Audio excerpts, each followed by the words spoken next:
Hello, everyone. It is March 11th, 2019, and we are getting ready for another Monday Caregiver check-in. So glad you're here. I'm getting us all geared up here and ready to go. How is everyone? We're waiting for the room to populate right now and get going. Waiting for people to walk in. Glad to see everyone. Christina is on here. Good to see Christina again. How's Logan doing? Hope everyone's doing good. So I'm going to get ready here to give our small legal mumbo jumbo that we normally give. So I am Darren Fink. I am the caregiver, I'm the co-founder of Transfiguring Adoption. And this is our Monday Caregiver Check-In. Every Monday at 8 p.m. Eastern Standard Time, we take an hour just to allow caregivers, allow professionals, different people to come in here, give advice, share questions, just to encourage each other and so we can make it through another week and be more successful helping children this week than we were when we came into the check-in, hopefully. Christina says that Logan's had a difficult night. Sorry to hear that. We are not legal advice. We are not counseling advice. We are not telling you to go against anything that your agency says. We expect you to work together with the professionals and agencies that are in your life. We are simply just giving you encouragement for another week and trying to just be a group of caregivers and concerned individuals helping each other successfully raise children that have come from traumatic backgrounds. With that saying, please don't sue us. And I feel like I have to say that every week because we get some questions every once in a while about what we're doing here. Thank you so much for joining us. We are going to be talking this week. Last week, someone asked about talking about how do you transition a child from going from foster care and transition them into an adoptive situation. And there are a slew of questions that went along with that, including how do you tell them that they're going to be adopted and it's not just a foster care situation anymore, or how do you prep them for that they're going to be moving on to a possible adoptive placement and not staying in your foster home. And different things like that. How do you prepare them for that transition going into adoption? So before I start with that, I would love to know the big question. What is the top 2 or 3 questions that if someone, after you came home from work, and someone said, was there a police officer or someone official was standing inside your home and said, you can't stay here anymore and you won't be coming back. We're going to transition you into a new family. What are the top 2, 3, 4 questions that you would have for this police officer or this official looking person? What are the first 3 questions that pop into your head when they tell you, you come home after work and they tell you, you will not be living here anymore? What are the top 3 questions you would have? Okay. Let me type that in here.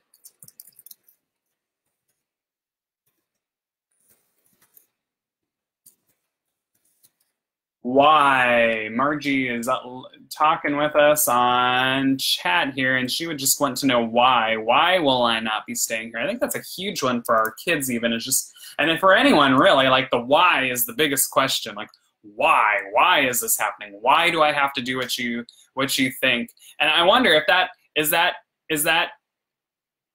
an American thing even, because I have been in and around cultures where the why, they don't ask the why, they just go along with it. If an official is saying it, if someone official is saying it, they go along with it.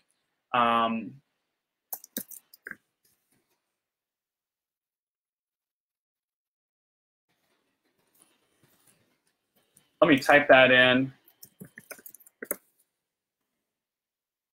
All right, I'm going to type that in there, and I'm going to pin that up to the top here. Okay, so again, if you're just joining with us, and again, thank you so much for joining us, you guys. This is also a time that we have here so that you can ask questions, you can seek advice. So if you guys have a question that you want to talk about if you have something more pressing in your life that we need to talk about, let's do that. Just add it in the comments, and we will get to it.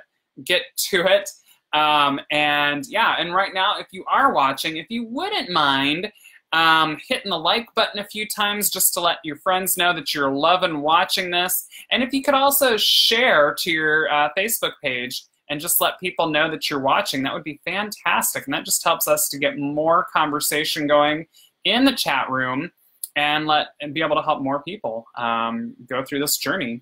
So Christina says, what did I do? Like, I think that's another, I think all the big W's, right? So if you're just joining us, so the question, we're going to be talking about how do you transition a kiddo that's in foster care into an adoption situation and some different things that go along with that. The question that I have for everyone, just kind of as an icebreaker, is what would you do if you showed up after work to your home and there's a police officer or some official looking person there, and they immediately just kind of tell you, hey, you're not going to be coming into your house. You're going to be transitioned into another family. You won't be coming back here.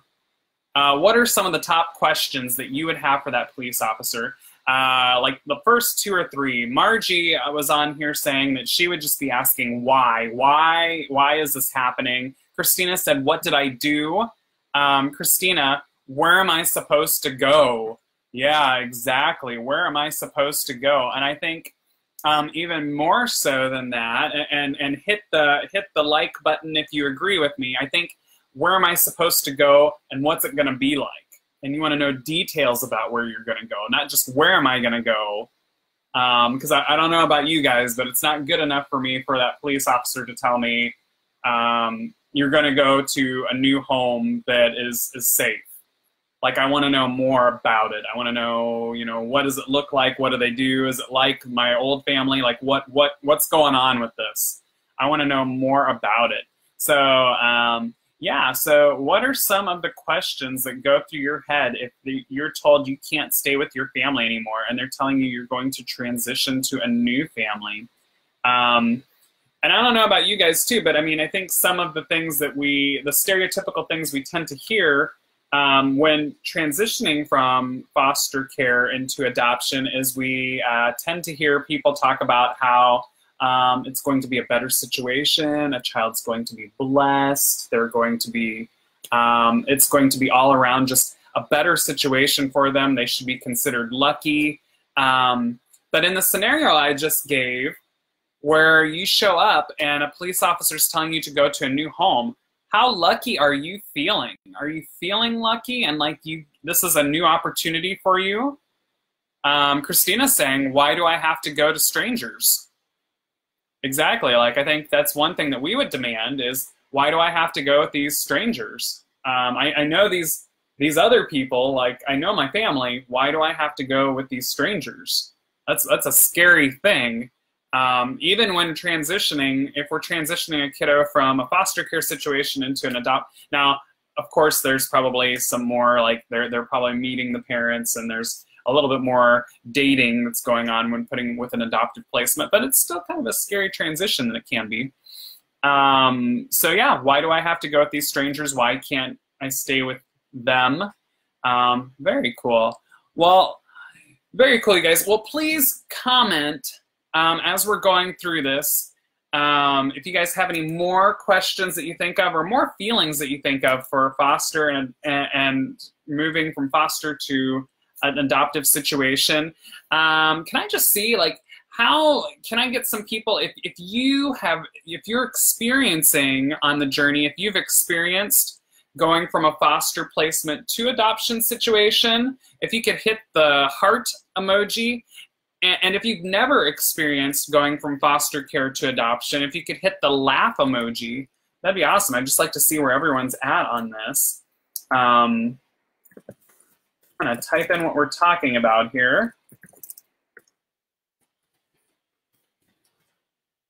Transitioning children from foster care to an adoption situation. Okay. All right. I'm going to pin that one to the top here. Okay. All right. All right, so let's go ahead and get started, you guys. Again, like I said before, if you're just coming into the chat room, I see some new people watching that I've never watched before. Thank you so much. Welcome.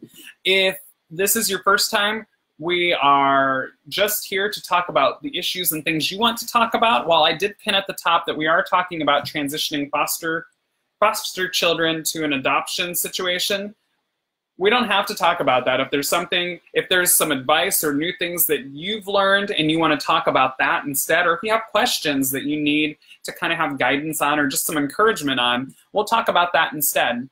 Christina says that their first placement was a child coming from another foster home to be adopted. Okay.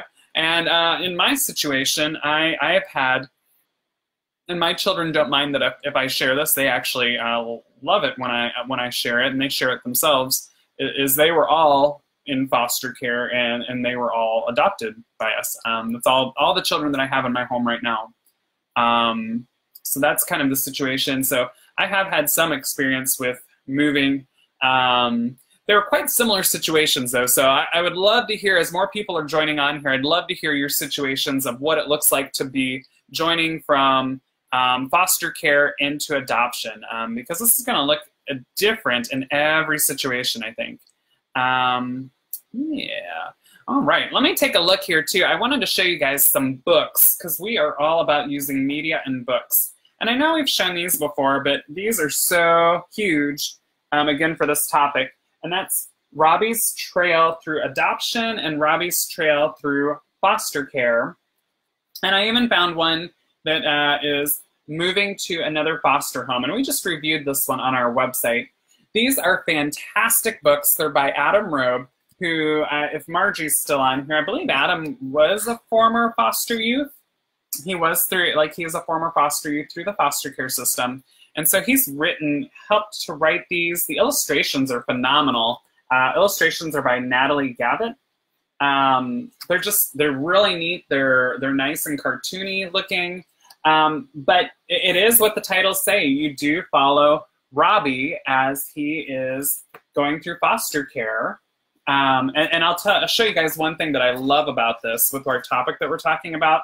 This is the opening scene, and you can see Robbie and his birth mother. And I love it because the birth mother looks pleasant. She has like a very Betty Crocker look about her. She's very put together. She's very, I feel like a lot of other media in this situation, they want to demonize the birth parent or the foster parent, either one. Either way, the adults get demonized. And I feel like here they just do a really good job of showing her put together. She's a great mom. And obviously, like when you read through the story, she just has some issues and problems where she can't take care of Robbie. But this does a really good job with this one. In foster care, it takes you through Robbie's trail through foster care, and he's fostered by a pig family, and there are some other foster animals in the house. So you have to deal with issues of not belonging or fitting in. And let's see, Margie is commenting, 2 of them moved to us for adoption from a foster placement while, okay, so she's, yeah, so Margie is saying, yeah, Adam Robe is a former foster youth on here, so the author is former foster youth. The other great books that I was just showing are Robbie's Trail Through Adoption, and this hits a lot of issues too that are really pertinent for talking about moving from a foster care situation into adoption, even attacking the whole issue of what if you have multiple kiddos in the house, one child gets adopted and the other ones are staying in foster care, and that hits, Robbie does have to deal with that, with another child getting excited. No, I take that back, It has to deal with Robbie, a child in the home getting to go back to their birth family and getting excited about that while Robbie is not going to be reunited with his mother. And Robbie having to deal with that and figure out what that looks like, what that means. And then walking through just like the very real situation of being adopted, that it's painful, having to walk through that. And the whole story is just fantastic. Again, by a former foster youth. And this one, Margie has reviewed this one. I have not looked through this one too much, but this one is moving to another foster home, which I feel is so important for our kids that are in foster care. And again, Adam Robe, former foster youth, wrote this. Robbie's going to be moving to another foster home. And I think that's huge for our kids to be able to read that and just have those. It just sparks conversations. They're fantastic. They even come, you can buy activity books to go along with them to go through with the kids. And they have adult guides that you can go through, and just, it takes you through things, takes you through a glossary of terms and words and thoughts and everything else. So again, these are Robbie's trail through adoption, Robbie's trail through foster care, and moving to another foster home. Fantastic resources. We have reviews on them on our website. I will try later, if I can remember, to find those links and put them up so that you guys can take a look at these more. But while I'm talking a little bit more about these books, how do you help a foster child that is going to be adopted? How do you transition them? And I thought maybe first we'd take a look at this. And I feel like there are two different situations, right? There's the one situation where a foster child, kiddo, might be transitioning into an adoption situation and staying in the foster home, or they're going to be moving on to an adoptive placement. So how have you handled having a foster child in your home, and then when it moved to an adoptive placement, how have you told them or talked with them about, hey, do you want to be adopted by us? Do you want to stay in our home? What are things that you did? Were there activities that you did? Mariana says that she's fostering. TPR hasn't been filed with the courts, and some people on the team are pushing really hard for me to adopt. I really like the child to process the TPR first before even bringing up adoption as a possibility. I have a teen so very much aware of what is happening. Anything for teens. And I would love for some people to chime in on that. How would you help a teen with that? I will say, Mariana, I love that you want the child to process the TPR. I feel like that is important, and I feel like you're giving the child empowerment. Personally, I feel like you're letting them go through a grieving process, because it can be a very hard situation. I think maybe a lot of media wants to portray that, and I know, like, as people want to make foster adoptive parents out to be saints, and that we're the saviors from the outside world, but really we're helping some children go through a very hard situation that no child should have to go through, and that's being torn away from their birth family. It just shouldn't be happening. And so the adoption is happening, and it's not, while it is a celebration of sorts, it's also been a very trying and hard time for that child. So I would love for anyone to give some advice to Mariana on teens and what you can do to help teens through that transition time.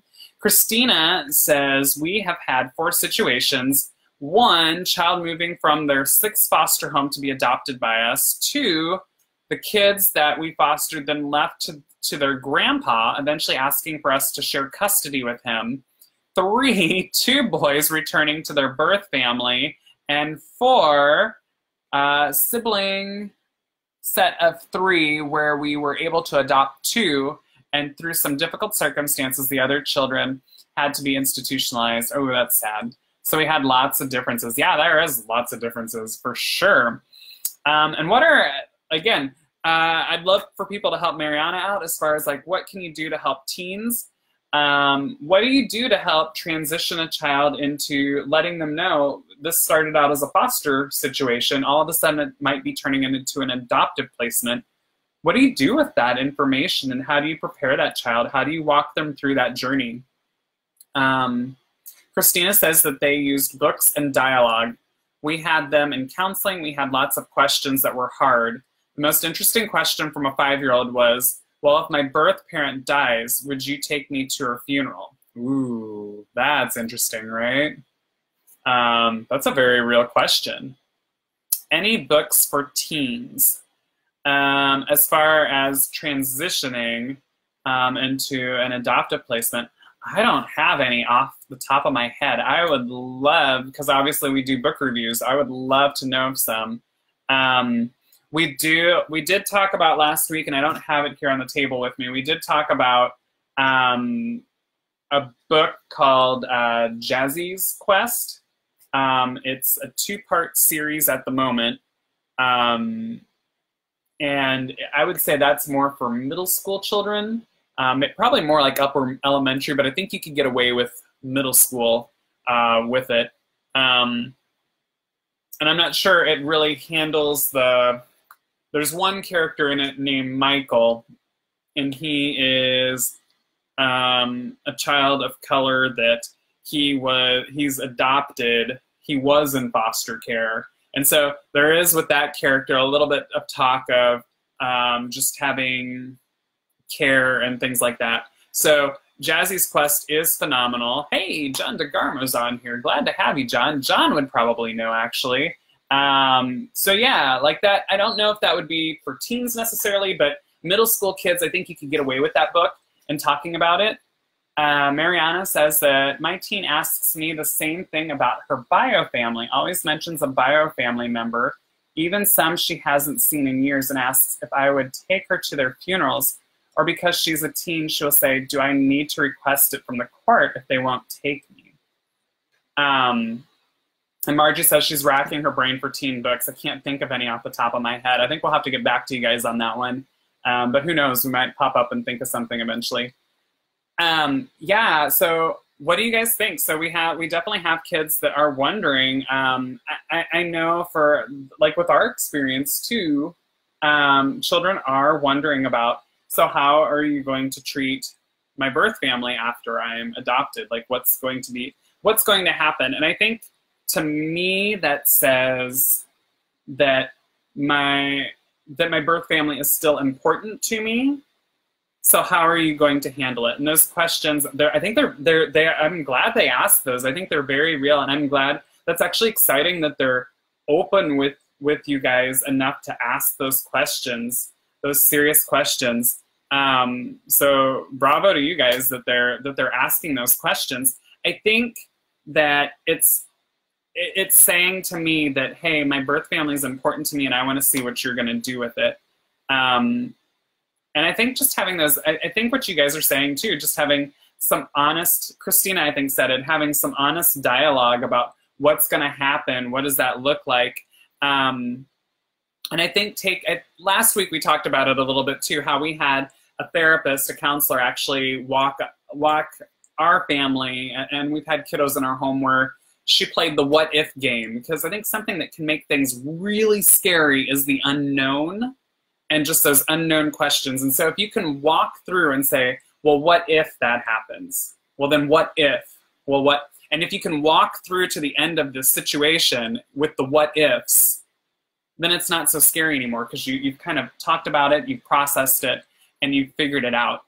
So yeah, I think processing and just having that dialogue with them is really important. Yeah, Margie was saying our families actually experienced the death of a birth family member of our children, and we took them to the visitation and the funeral. I know that's not possible for everyone because of maybe safety issues, but I feel like it was really important for our kids. I feel like it was important for the birth family to see that. It just helped to see everyone that we weren't a threat, and everyone wanted to work hand in hand more and help the children more. And it's actually been for us, it's been a really nice situation. Too, it gave our family, hey, Logan, didn't know if you were going to get to make it, so glad you did. I think for us, being able to take our children to a birth grandfather's funeral, I think that gave them to just some connection with who they are, because they could see family. They know now if we're talking, like, you know how people are around family gatherings and they're talking about grandfathers or or you're with your friends and they're talking about grandparents or whatever, and you're talking about, well, my grandpa actually passed away when blah, blah, blah, blah, blah. They can actually say, like, well, we went to the funeral and this is what my grandfather died of. And so it gives them a sense of family history. And it was just really, really nice for them to be able to have that, I think. Miranda says, I have zero experience with this in relation to teens, but what about going to an adoption support group with your teen so she can meet kids that were adopted and maybe talk with them? Yeah, so Jen runs the local ones here. Yeah, like I think definitely getting them connected with other teens that have been through the same situation as they have, that's always a positive thing, I think, because they can see, and it's the same thing, I think, I mean, obviously a little bit different, but when you can take a book where the characters are adopted or in foster care, it normalizes things, and they can actually look at that and they can identify with those characters. So I think it helps to, I know Margie at one time, my wife Margie ran a summer camp for foster and adoptive kids. And it was so neat just to one summer see them talking with each other and learning, when they learned that all of them were fostered or adopted, just this camaraderie, and just like they could talk about experiences with each other, and they knew each other got where each other was coming from. So I think it really did help them to be able to talk through things on a peer level. Christina says, we also had to walk that road while our foster children were still in custody, but they were 7 months old and 2, and it was their birth mom. It was hard. Yeah, that is rough.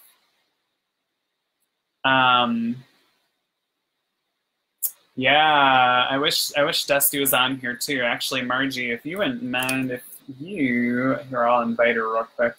I wish she could actually join on, because she'd be actually great to talk about TPR with a teen. Yeah, I think one thing that I've found, and again, we're kind of talking with, Mariana is talking about walking a teen through that transition from foster care to adoption. But the overall topic, you guys, if you missed it, we're talking about moving any kids from foster care into adoption. And specifically the two situations are, you know, where they're staying in the foster parent's home to be adopted, or maybe we're transitioning kids out and they're going to an adoptive placement, because that happens sometimes too. And I think while we're talking about teens, I think something that scares people so much about teens is I think all they think about, especially in the general public, like you hear people just think about all the issues or concerns that could come about with adopting an older child. But what they don't think about is how easy it is also, because this teen is able to articulate themselves a little bit better, and they're able to remember things a little bit better than a younger child. And so you're able to have more of a dialogue and figure out some feelings and emotions and motivations more so than a younger child, trying to walk them through that. So I think, again, I'm going to go back. I think it was Christina that was talking about having honest dialogues and just bringing up those opportunities to have honest dialogues with your teen. And again, I wish I could, I'm going to have to get back to you about that. I do know, you know, when, depending, I would strongly suggest watching it first. No, you know what? I'm not going to suggest that movie. I don't think that would work. Yeah, I think there are some movies like The Great Gilly Hopkins, or it's a book also, actually. It was a book before it was a movie. There's some movies like that I think you could watch them before sharing them with your child, that would at least, maybe it's not even your child's story. Like, it might not be your teen's story where they're a troublemaker at school or they're whatever, like trying to get out of things. But the main character is moving from foster care into adoption. And there are the same feelings and emotions that are in there, where you can bring up a conversation or a dialogue about, do you feel that way? It looks like Gilly's feeling this way about being adopted. Do you feel that way? how are you different from Gilly? How are you the same as Gilly? I was gonna first suggest Instant Family. I totally watched that one before you would show it to a teen.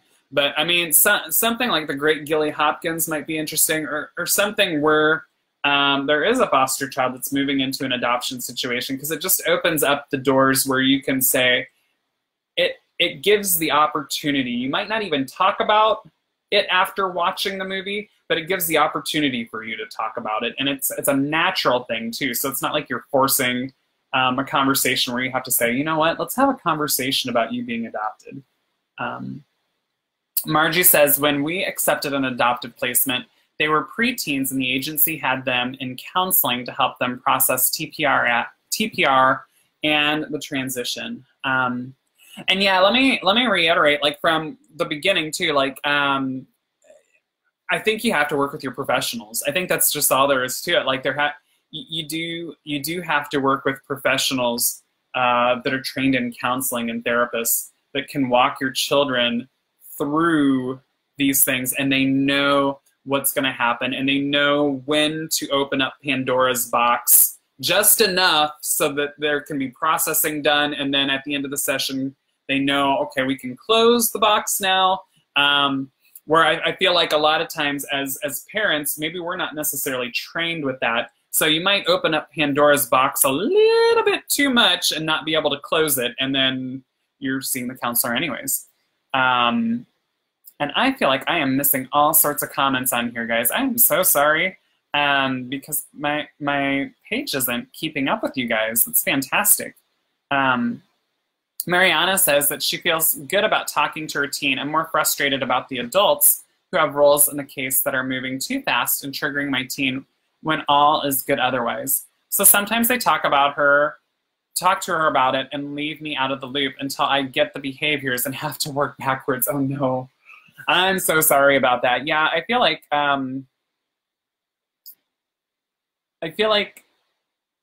unless there's, and again, I don't know the whole situation, but does anyone else feel like maybe that do you feel like the team is moving faster in the situation than you want to move?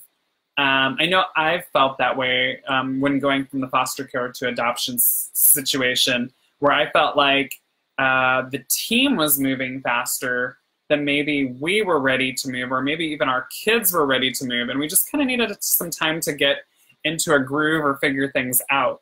So I don't know. Let me see the like button, like the like emoji, if you guys feel like you've ever been moved too fast into a situation in foster care. And how did you, maybe some of you did you get people to slow down or take a look at your situation? Like, let me know what you did. Margie says, Instant Family is very intense, but depending on the child, it may be a good way to discuss the complex emotions involved with TPR and adoption. So yeah, well, there go the like emojis. Very cool. So yeah, like I feel like we all can feel like that. Like that sometimes things are just moving too fast, and our kids can definitely feel that way too. If we're the adults and we feel that way, imagine how our kids feel. But yeah, TPR I feel like has so many complex emotions, and I feel like, and again, maybe hit the heart emoji if you agree with me on this, or hit the laugh emoji if you disagree with me. I feel like the general public, I feel like sometimes they leave out the complex emotions in TPR. I feel like when we're looking at movies, it's all about the happiness of adoption, that the kids have moved on to a better situation, and we leave out the complex trauma and emotions, the grief that goes with TPR, and I feel like that's missing in our when we talk about adoption, and that's got to be addressed. It just has to be. Wow, thanks you guys. Thanks for all, like, yeah. So some people kind of disagree with me. That's awesome. Let me hear your thoughts on all that, you guys. Miranda says, no need to read out loud. Long story. We had a really odd transition to our house. Maybe one of the best Jill, maybe one of the best foster mamas out there, and we would never have guessed the middle craziness between her house and ours for adoption. Our girls were 5, 6, and 7 3 years ago. this week when they moved in with us for the weekend. Then they stayed and we finalized the following August. Our girls thought they had been adopted, so it was a really hard thing to explain that the middle ground between Jill and I was not an adoption. I think it's always a little messy in some ways, but younger kids have a really hard time to understanding what is happening. Yeah, you know, we did have a situation where we did have kids in our home and they really wanted to be adopted.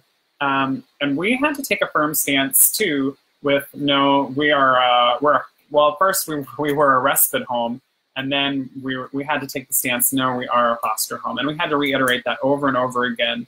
And again, reiterate over and over again too, that we're here for you, we love you, you mean so much to us, but we are a foster home, we're not an adoptive placement. So that's like, these kids would talk that they would want that, but we had to reiterate over and over again. And I feel like as long as we're talking about transitions, I feel like if you are a home that knows that's what the situation is, I feel like the more that you can reiterate that is going to help the transition to an adopted placement be a lot easier, because from the get-go, the children know this is a foster home, this is what that means, these people care for me, they love me, but I'm either going back home with my birth family or I'm going on to an adoptive placement. And I feel like that can help the transition a lot. Trying to catch up here, you guys. Sorry about that. Felicia says, so frustrating. It's so hard to know how to even be there to support a child when they're coming to you with information that's completely new to you. And I think she's talking about how we were talking about before, if you're left out of the loop and people might be talking with your child about adoption. Mariana says, yes, this is the exact point that I have made. I want it to be her choice, so TPR first, then my teen will have that closure with bio family, accepting what happened, closure to hope she has, and then I talk adoption with her. Plus, there are some financial pros to just aging out and staying with me the whole time. And she's old enough and mature enough to understand that. Yeah, and I feel like, yeah, very, very well put. Very well put. I think that's honest. I think that's really cool. I think that's really nice. I just think it's neat that you're giving her that power to be in with the decision. She's in, your teen's in with the decision. She's in with the conversation. You're assessing her needs. I think that's really neat. Felicia says that's perfect. That mindset will make a world of difference in the future. Yeah, I totally agree. Miranda says, in our case, there was a three, I guess, year family involved. A 3 year? I'm missing what RN is. Family involved in the middle, and they really messed them up. Yeah, that can be a rough thing. And that's why I'm hoping. Yeah. I'm gonna go back and try to catch some of these. I saw one with Sharon here.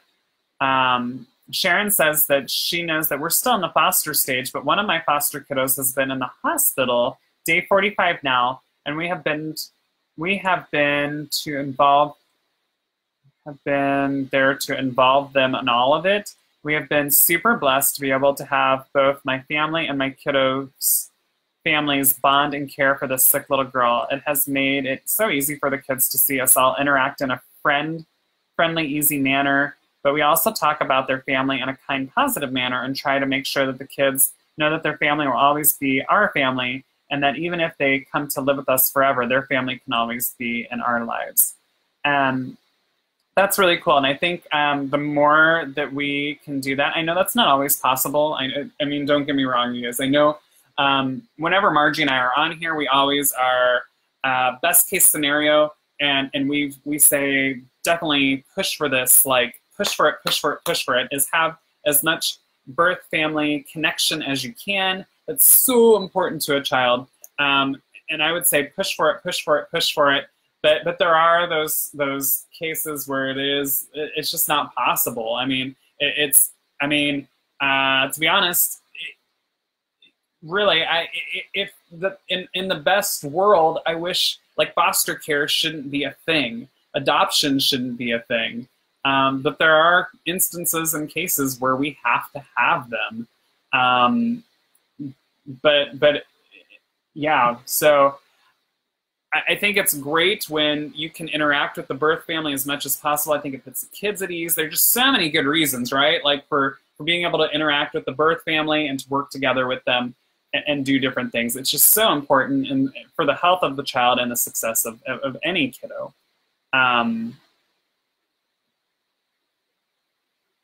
Okay, third. Yeah, gosh. So Margie's helping me out with that. Miranda says in her case, there was a third family involved in the middle that really messed them up.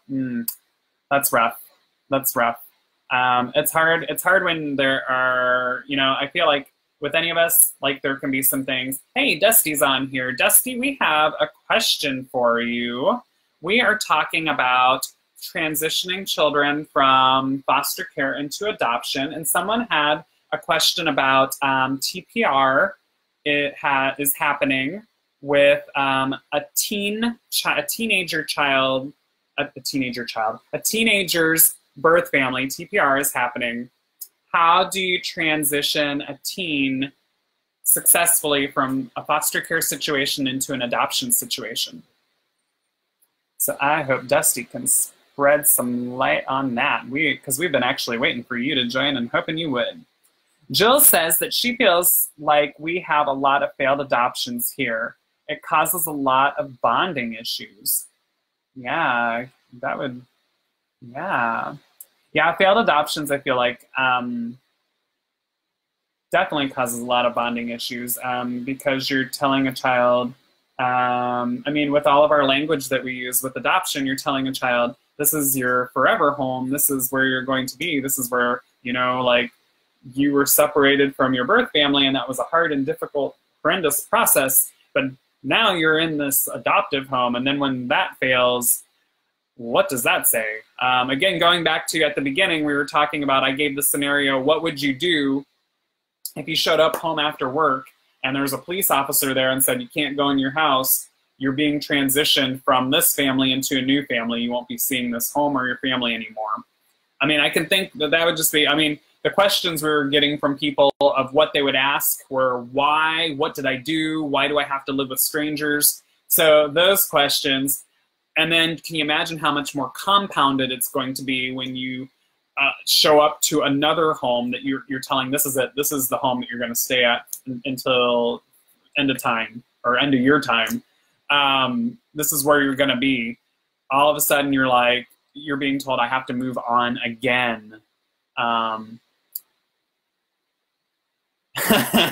Testy says that's a hard question. Does the teen want to be adopted? Is the teen aware of the situation? Yes, the teen is aware of the situation, it sounds like. I think that a lot of the process is honest communication about expectations, and always remember that adoptions are the best and worst thing for a kiddo at the time. Yeah, and I totally, that's kind of some of what I was saying. I totally agree with you, Dusty. I think it's just a difficult time full of a lot of emotions. So I think honest communication and talking through things, the good, the bad, and the ugly is going to be really important. Sharon says, totally agree. We're so lucky that her family realized it. And that's going back to, I think, what she was talking about earlier, is it's so important, again, with the sick child and having the family and her family caring for the child. We are so lucky that her family realizes that we are here to help, and we are so lucky that the interactions are easy and carefree, and her parents realize we are not the enemy. Dusty says, and always stress that you can't replace the bio parents, and that you're here for those moments from this point forward. And Dusty, you missed, we were actually talking about, some people said that they had children that asked about if they were going to be adopted, would they let would the new adoptive parents let them go to the birth parent or birth family's funerals? And I was kind of taking that as the child saying, hey, is my family important? Will I still get to keep connection with my family? But yeah, I totally, yeah, I'm glad you brought that up, Dusty. I feel like for a teen especially, well, I feel like for any child, but I feel like especially a teen who's really having to process this, and they have just more articulation of thought and speech, that just letting them know adoption does not equal I replace your family. It's not a replacing a family.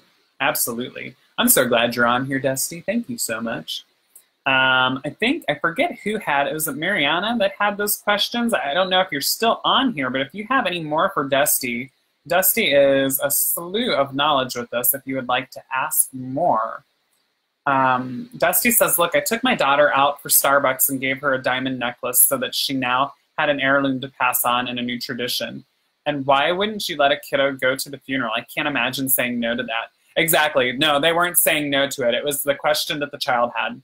The child was just simply asking a question about, like, what does adoption look like? And they were wondering, you know, they were having honest conversations, and the question came up from the child, would I be able to go visit a funeral? So yeah, that wasn't a question at all. Like it was just, we just all thought it was a profound and interesting thought from children that with that. Yeah. Yeah. So very cool. So Mariana, I hope that answered some of it. How do some of you feel that you would answer? How do you? We talked a lot about transitioning a child from foster care in your home to now we're going to adopt you. What would you tell, or what would you do to help a child transition out of your home into an adoptive placement? How do you help a child go into an adoptive home? And I know one person, I think last week, who was asking us said, kind of had like the thought process of like, how do you let them know, like, how do you seem like the adoptive placement is going to be way better than your house? Do you do that? I'm just curious, what do you guys think about that? Is it about that? Give me the heart emoji if you think you make the adoptive placement seem way cooler than your place, or put the laugh emoji if you think you need to, if it's about something else and you have a different dialogue. I'm curious what everyone thinks. Yeah, we have some hearts coming up. So, okay, we got some agreement. Dusty says the Harry Potter movies would help. I don't know why I didn't think of that. I feel embarrassed about that. Absolutely. So, yeah, those are great movies that you could show. And again, just talking about any movie or book that you can find, which Dusty, Margie, and I are sitting on here, and we're trying to rack our brains for teen books to help, and we can't think of any on the spot. It's like a comedian being told, tell a joke, and we can't think of one. Any media, though, like, and the reason that we're so big, we actually have, if you guys haven't seen on our website, we have a whole slew of books that are searchable for how your family is probably made up, whether it's from foster care, whether it's you fostered and then into adoption, it's international adoption, transracial family. We have all sorts of different books, and we've reviewed quite a few. We have so many books on there, it doesn't look like we've reviewed a lot, but we have. I'm going to put that link up there. And you can, it's always very cool to be able to read a book or show a movie, because it's a natural way to get into a conversation. It's a great process called bibliotherapy.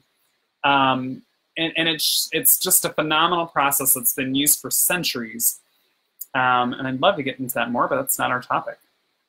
Wendy says she feels awful. Her 12-year-old claims to love this little non-biological sister, that he poked her eyes out and tore up her preschool picture. Oh no. That's not fun. No one should be ripping up pictures. Mariana says, I'd take her to the funeral. I was commenting that I get asked that because someone else mentioned it. I get the question out of the blue at least once a month, naming a different family member each time. Yeah, no, and I totally agree, Mary. Like I think Dusty was just coming late to the party, so I think, yeah, we totally, yeah, we got that early on. Felicia says a lot of those transitional feelings have to do with loyalty and guilt. Kids always feel loyalty to the biological family, and to the foster family they have bonded with. There's also a lot of guilt if they're separated from siblings, and the child you have feels like they made out better, and like they left their siblings behind. Ouch. Yeah, those are, and I mean, and that's, I feel like, and hit the sad emoji, I guess. Ooh, I don't want to hit that one. If you think, I think there are more complex, if you think that there are more complex emotions there. I know, Felicia, you weren't planning on naming all of them, but I think that's the tip of the iceberg with the emotions too. Like, I think there's so many more emotions that go into the whole process than that.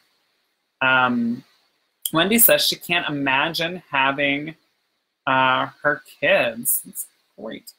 Which teen topics? Dusty, I lost you on there about the question, which teen topics? Dusty says, I don't use specific topics for books, but I read what they read. Curse manga. Yeah, no kidding. I'm there with you.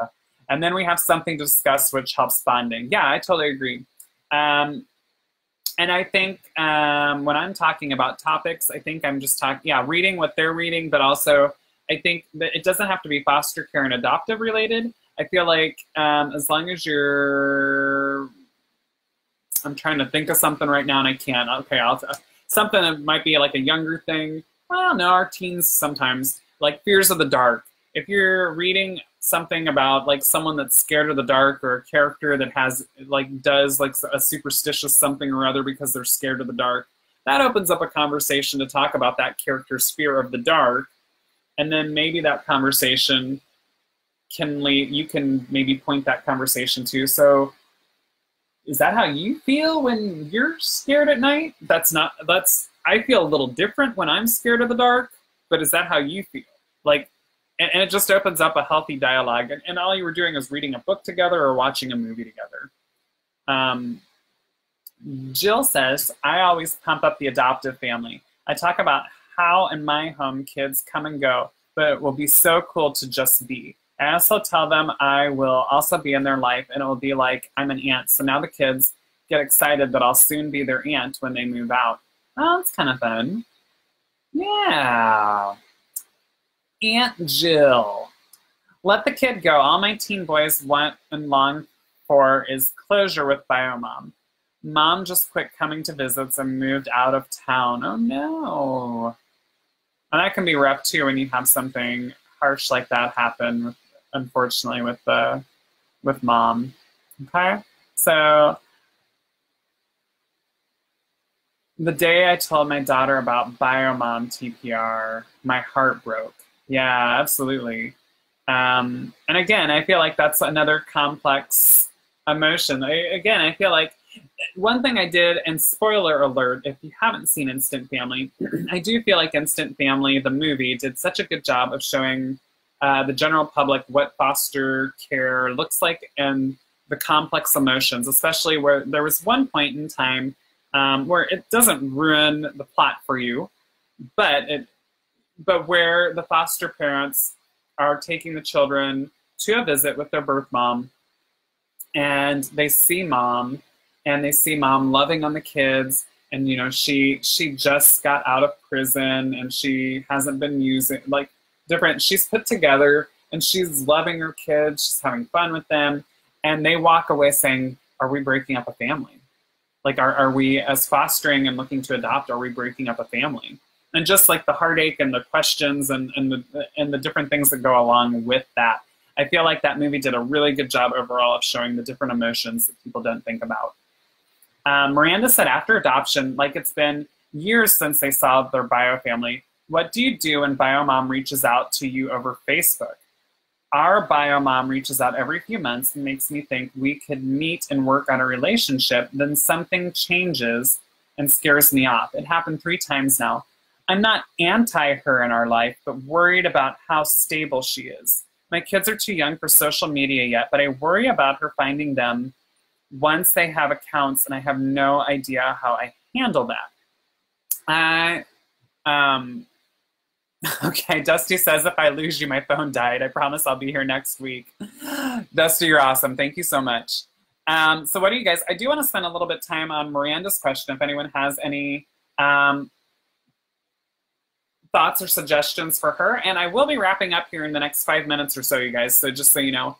I would love to see, because it's so nice to hear that we're not alone in situations. Does anyone else have situations where they have felt they're not anti-birth parent. They're for the birth parent. They want to have a relate, but they're just, sometimes there are things that happen that you're just like, oh, I don't want my kid to get hurt.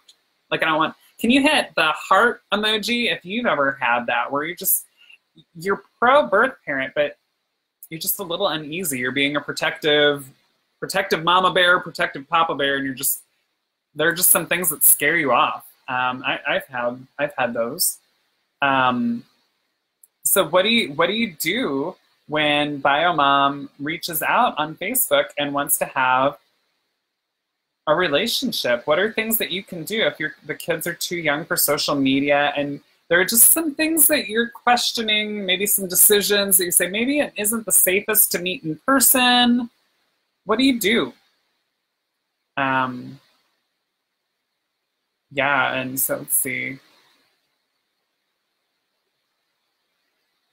Oh, yep, and Margie just reminded me of something that I need to announce at the end, you guys, so hold on.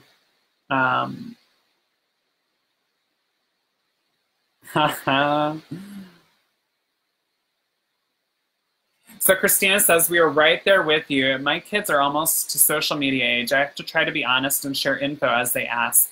They know I share pics, and as they ask what we talk about, I'm just honest. Of course, age appropriate. The youngest one is 4, so doesn't quite understand yet. There are tons of emotions for kids and adults, is what Felicia says. Trying to catch up with you guys. Oh my goodness. So for Dusty says, for bio parents reaching out, let me tell, set healthy boundaries with the mom. Sometimes it's good and sometimes it's negative, but that is where your boundaries come in. And I'm on board with that, because I think for any of us, it's good to have those healthy boundaries and expectations of just setting up, this is what we expect of this relationship, and this is how you keep things healthy and thriving. Boundaries are keys to those situations. Remind me to share a story sometime about a 20-year relationship with a bio mom. It is beautiful. Ooh, I'm looking forward to that. I like the beautiful ones. Logan says we want to keep our kids safe, but not use that as an excuse to separate them. At least that's what I struggle. Right, and I feel like that is a struggle. Like, you want to keep your kids safe, but I think it's always, I think safety is a good reason to do or not do, or to set a boundary with anyone. I feel like the thing that we as adoptive and foster parents are adoptive parents from foster care, I think the thing that we're always struggling with is does this have to do with me and my insecurities, or does it have to, like, how much of this is me and how much of this is a legit reason for stopping something? At least that's with me. I don't know if anyone else agrees with me. If you do agree with me, let me see some like emojis. If not, you can hit the laugh emoji and you can laugh at me. But that's something that I know I have to struggle with a lot. Does this have to do with me and my ego, or is this about my kids and their safety? Oh, Dusty, bye. She has to go. So yeah, I feel like the other thing I know that people talk about a lot too is letters. Those can be great too. And I feel like with the social media, I feel like I know with our children are actually teens, we don't allow, because of the different backgrounds that a lot of kiddos come from foster care. We've just had to set up with any foster kiddo in our home that there's just no social media. And so having to say, you know, we're sending pictures to your mom, like even showing them like, hey, look, I just took this picture of you. Look at it. It's right there. I'm sending this to your mom right now. And then, you know, when mom texts back saying, hey, your mom said this, isn't that great? Like, and so including them in the conversation for social media, and including them in the process as much as possible, and just letting them know like, hey, your mom's thinking about you. She said hello. I don't know, maybe I'm wrong too. Like, I feel like it's social media, so it's for younger kids too. It's a bunch of typing. So I don't know how much younger kids, like it's not a phone conversation, so it's not like they're hearing their mom or seeing their mom per se. Wendy says, bio mom to little girl is a drug addict and my child was born addicted and cerebral palsy and epilepsy. How could I allow bio mom anything? No way. And I think that is hard. I think it's hard to get past some of the difficulties and struggles that we see that our kids have been left with through a rough life. Oh no, so Miranda says that her last email ended, I think I might have missed something earlier, Miranda, I'm sorry. Our last email ended with her saying, I'm keeping her kids away from her. That's sad. Yeah. And again, not knowing the situation, and maybe other people can chime in. I feel for you in that, because obviously that's probably not the case. But obviously mom is feeling really hurt and she's trying to lash out. Christina says we print pics of bio family for their life books too. That's cool. Yeah, just kidding. I know for some of the parents in our life, we do, we print pictures as much as we can and send them to them. And I know they're appreciative of that. And I will say that with the relationships in our lives, some things have gotten better after adoptions were finalized. I feel like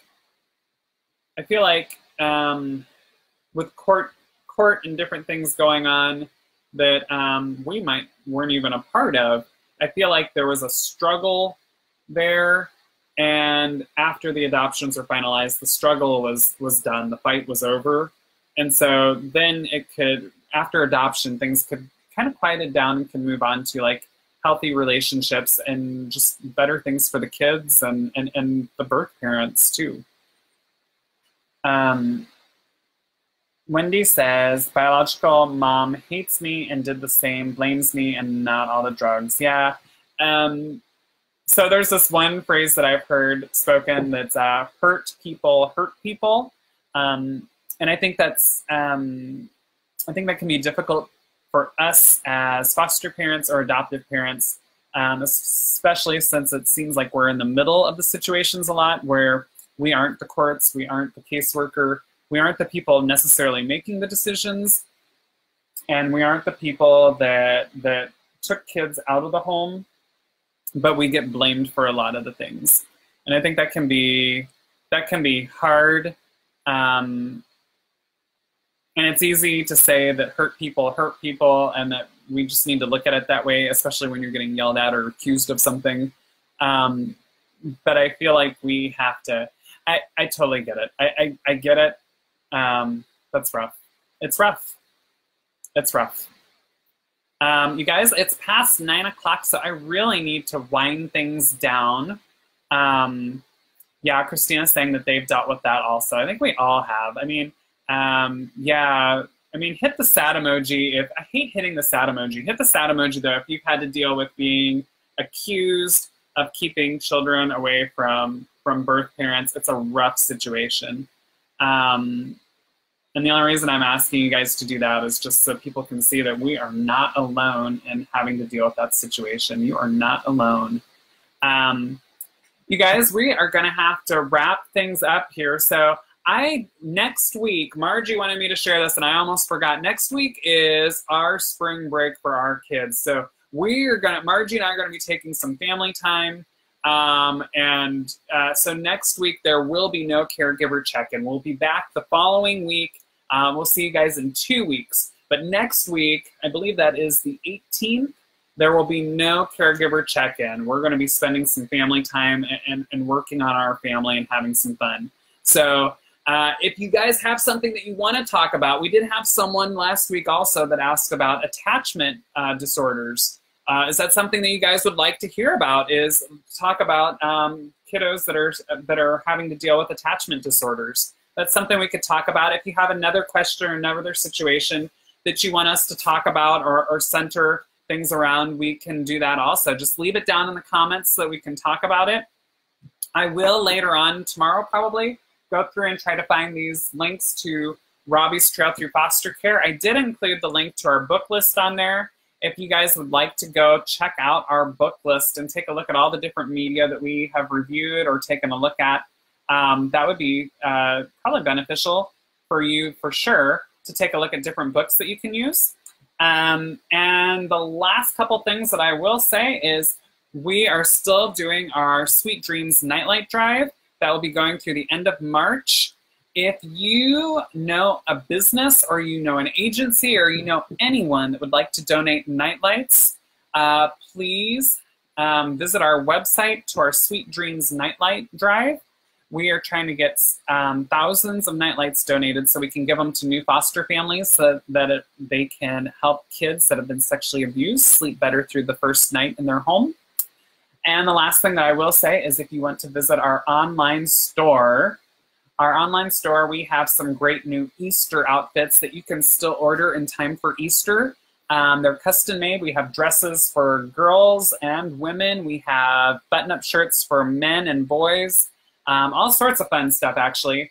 You can go on there, and right now I believe we have a 20% off sale through the 20th of March. So definitely go take a look at our store online. It's transfiguringadoption.com/merch store. And I will try to put that on here if I can type it right. Good grief.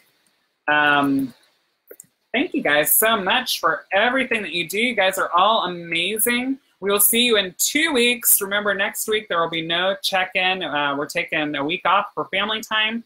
Thank you so much. I know you guys are doing more good than you possibly could know because I'm on the journey with you, and sometimes it can be rough, and you feel like you might be causing more harm or not making the right decisions, but you are with it in the journey with other people that are having to make these decisions, and you're doing more good than you possibly can know. So thank you so much for the work that you do in helping children succeed and walk through these difficult times.